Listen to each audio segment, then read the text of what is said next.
hal boqortooyo loolanka nafurista leh ee cuntada. Hogaaminta boqortooyada duurjoogta waxaa lagu kunyaa bahalka laga baqo ee halista badan.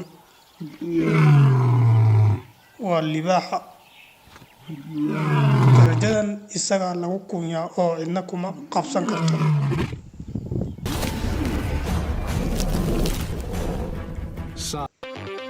Dhayalsiga awoodda ba'an ee libaaxa waxay horseedi kartaa nafgalaafasho.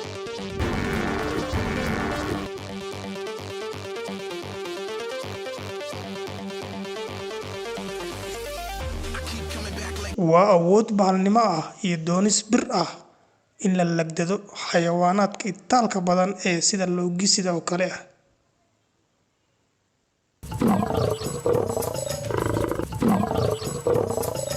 Qoyskan libaaxa ah ayaa ku faysteynaya isla markaana wadaagaya raqdan loogisida.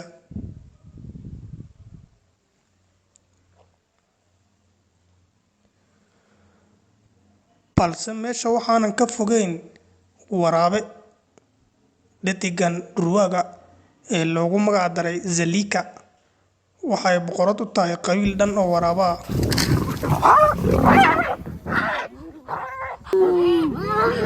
Zelika waxaa ka go'an inaysan meesha ku qadin raqdan uu libaaxu wadaagayana ay ka hesho qaybteeda, balse waxaanan macquul ahayn inay gasho darka libaaxu taagan yahay oo iyadaaba nafteeda loo yaabaa inay raq isku beddesho libaax ay wax la wadaagto yeelkeeda.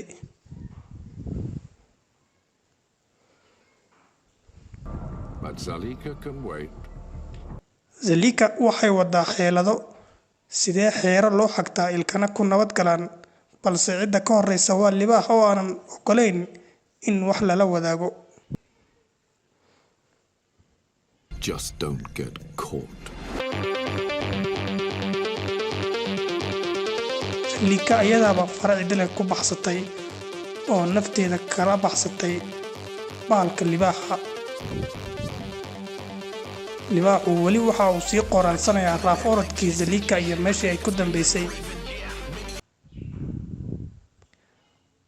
Waa isku day khatartiisu ay ka badan tahay dheeftiisa.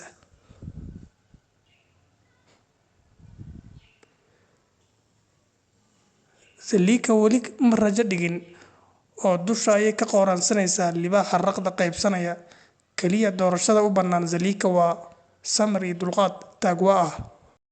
Fadlan ku soo biir kanaalkan si aanad u seegin qeybaha soo socda xiisaha badan ee ku saabsan barnaamijyada xayawaanada duurjoogta, dokumentariyada aad u xiisaha badan si aynu ku seegin. Taabo subscribe, gambalaalkana furo lana wadaaga asxaabtaada.